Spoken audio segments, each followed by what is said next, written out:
Hello, and thank you for coming to the McWaters Effect. I'm your host, Matt, and today I'm looking at OAN. But first, I need you to hit like and subscribe. Helps the channel grow. Now let's take a look at this news article. Virginia State Senator reacts to Arizona election audit. There's a video. We're going to go ahead and check it out. Virginia State Senator Amanda Chase visits the Arizona election audit this week to get a behind-the-scenes tour of that process. Here's One America's Christina Bob. Virginia State Senator Amanda Chase, you came all the way out here to Arizona to take a look at the Arizona election audit. What's your reaction to what you experienced this week? Well, number one, I'm so glad that I took the time to come out here. And I understand that they're in the final days of the actual counting process that's going to be taking place here. So it was really important for me to come out here and witness this. I believe that having fair, transparent elections that the voters have confidence in, election integrity is the foundation of our republic. And so that's why I'm here today. I feel very strongly that not only do we need to improve our election process going forward, I think we need in Virginia to have an audit. I have to give a huge shout out to Senator Wendy Rogers, who has hosted me over the last couple days and really introduced me from the floor of the Senate in Arizona here. I had a wonderful time with her and a lot of her colleagues there. And I'm just so encouraged that Arizona would actually move forward in this direction.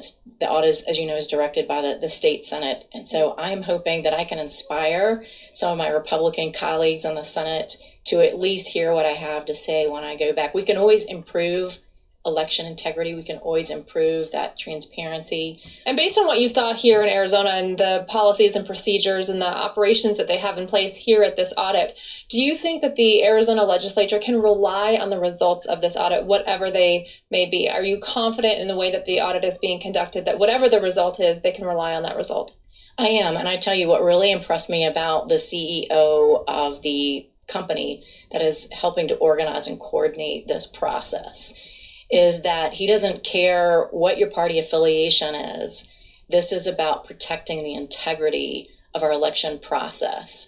And so he's not going in there with any predetermined ideas of what he's going to find. He's simply going to report the findings.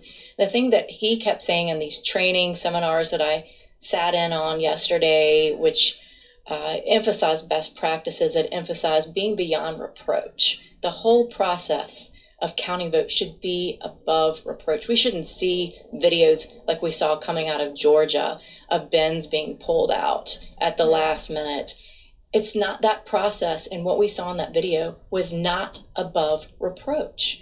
And so many voters today, that as a state senator and constituents reaching out to my office, they're saying, I don't have confidence in this year's election.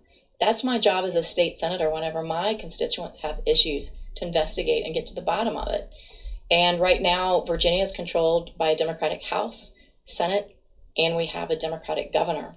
And so I wish that Virginia had the leadership, the Republican leadership in place that Arizona does, to have this type of audit.